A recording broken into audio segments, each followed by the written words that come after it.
अस्सलाम वालेकुम दोस्तों, आप देख रहे हो वॉइस ऑफ पाकिस्तानी। मैं हूं मोहम्मद राशिद इकबाल कादरी। सबसे पहले लाखों करोड़ों दरूद आप सल्लल्लाहु अलैहि वसल्लम और आप सल्लल्लाहु अलैहि वसल्लम की आले पाक पर।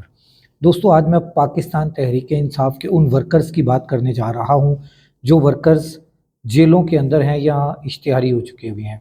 और उसके साथ मैंने आपको बताना है आज़म खान का आज का बयान कलम बंद हुआ और उसके साथ क्या हुआ।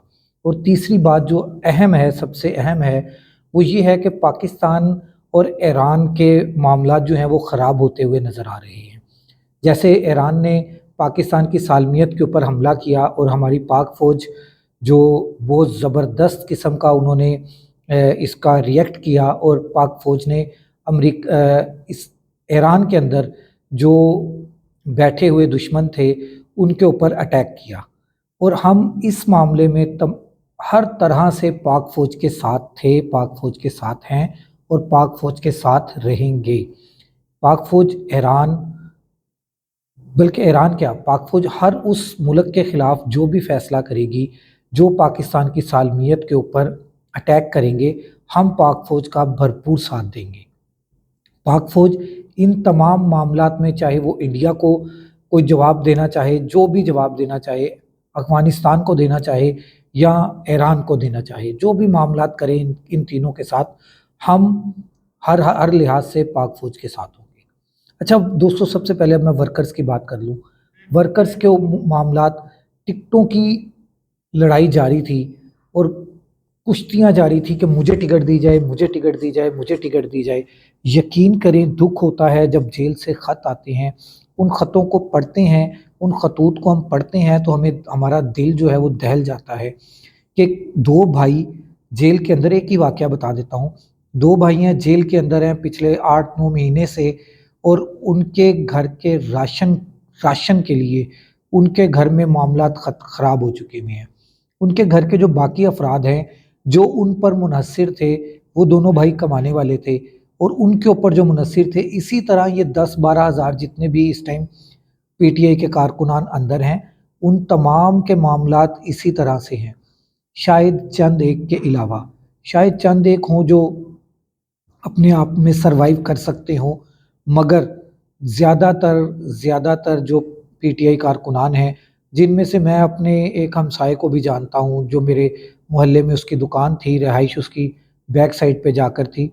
उसकी दुकान पिछले अरसे से बंद है। फिर एक और कारकुन है, उसका भी यही मामलात हैं। वो कारकुन भी नहीं है, वो तो आम बस ऐसे ही देखने के लिए कहते हैं कि चला गया, वो भी रात के टाइम। ये मामला तो 3-4 बजे शुरू हुए थे, वो रात को कहीं गया देखने के लिए कि क्या मामलात हैं। उसकी दुकान भी पिछले 3 से 4 महीने से बंद हुई हुई है और दुकान का किराया मुसलसल बढ़ता जा रहा है, उसके ऊपर पड़ता जा रहा है। जो इनकम है वो ख़त्म हो गई हुई है और हालात उनके घरों के ऐसे हैं कि खाना पीना मुश्किल है, खाना पीना मुश्किल है। और ये आपस में टिकटों की लड़ाई कर रहे हैं। जो बड़े कैदी हैं, बड़े लीडर कैदी हैं जेल के अंदर, उनको टिकटें मिल गई, या उनके बाप को या उनके बेटे को या उनके भाई को टिकट मिल गई या उनके किसी चाहने वाले को टिकट मिल गई है, मगर पुरसाने हाल नहीं है कोई भी उनका। जो इस वक्त असल असासा हैं, असल सरमाया है, असल वारिस हैं पाकिस्तान तहरीक इंसाफ के, वो वर्कर जो रोड के ऊपर आकर हर वक्त इमरान खान के नारे लगाते थे, इमरान खान की जो पब्लिसिटी करते हैं, जो इमरान खान के लिए वोट मांगते थे, वो उन तमाम के हालात का कोई भी पुरसाने हाल नहीं है। मैं दस्तबस्ता हाथ हाथ बांध कर आपसे कहता हूँ, पाकिस्तान तहरीक इंसाफ के उन लीडरान से जो इस वक्त टिकटों की लड़ाई में तो बहुत हैं और टिकटें ले भी चुके हैं, खुदारा सबसे पहले उन लोगों के घर जाएं, उनके घर के माली मामलात को ठीक करें। मैंने जो ख़त देखा है, उस ख़त में लिखा हुआ है कि यार, उस मेरे दोस्त के घर का, जो दूसरा उसका दोस्त अंदर जेल में है, उसके घर का मीटर तक वापडा उतार कर ले गया है। किस वजह से? कि उसका बिल जमा नहीं हो सका।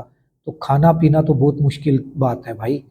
बिल होगा 2000 3000, अगर 2-3 हज़ार बिल जमा ना होने की वजह से उसका मीटर कट गया है, तो हमें, आप लोगों को सोचना पड़ेगा कि आपने लाखों रुपए के इश्तिहार लगा देने हैं, लाखों रुपए की पैनाफ्लेक्स लगा देनी है, करोड़ों रुपए इलेक्शंस पे आपने लगाने हैं, तो क्या आपकी जिम्मेदारी नहीं थी कि उन लोगों के घरों में जाएं और जाकर उनकी हालात को देखें, उनके हालात माली उनकी मदद करें? बिल्कुल ज़रूरत है। और मैं तमाम उन दोस्तों से भी उनके दोस्तों से भी बात कर कहना चाहता हूँ, जो दोस्त जिनके दोस्त अंदर हैं, जब उनके पास वोट मांगने के लिए पीटीआई का ही लीडर आए तो उससे ये ज़रूर पूछा जाए कि हाँ, तुम पहले इतने अरसे कहाँ थे, वोट मांगने आ गए हो, इनके हालात पूछे हैं तुमने कि इनके पास खाने के लिए कुछ है कि नहीं है? दोस्तों, आज़म खान की बात कर लेते हैं। आज़म खान ने जब आज आया है तो आते साथ ही खान साहब ने, इमरान खान साहब ने उसे कहा कि इससे कुरान पाक के ऊपर हाथ रखवाएं और फिर इससे बयान लें। और आज़म खान ने कुरान पाक के ऊपर हाथ रखा, बल्कि उसको चूमा भी, और चूमने के बाद उसने कहा कि हाँ जी, ये जब साइफ़र आया तो हमने साइफ़र की एक कॉपी खान साहब के पास आई। खान साहब ने पढ़ी, पढ़ने के बाद कहा कि ये अंदरूनी जो अपोजिशन के मामलात हैं, ये इनको डायरेक्शन दी जा रही है कि ये मुंतखब हुकूमत को ख़त्म कर दें, अदम एतमाद लाएँ। और उसी सूरत में अदम एतमाद भी आया और ये कॉपी जो है इमरान खान ने अपने पास रख ली, जो बाद में ना मिली। ये आज़म खान का आज बयान आया और इसके बाद अब आगे चलता रहेगा केस, देखते हैं क्या होता है क्या नहीं होता।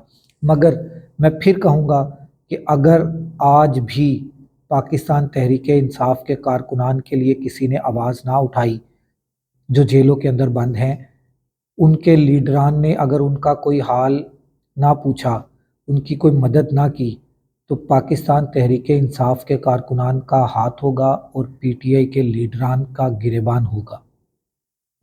और मैं दस्त बस्ता दरख्वास्त करता हूँ तमाम इंसाफ करने वाले अदारों से, तमाम ताकतवर अदारों से, तमाम तमाम किस्म के अदारों से कि खुदारा रहम करें, रहम करें, रहम करें और आम मुआफ़ी का ऐलान करें। वो गरीब पिस चुके हैं, उन गरीबों की हाल के ऊपर थोड़ा सा रहम करें, आम मुआफ़ी का ऐलान कर दें। आप बड़े हैं, बड़े बने और बड़े रहें। अल्लाह तबारिक व तआला हम सब का हामी व नासिर हो। अल्लाह हाफ़िज़।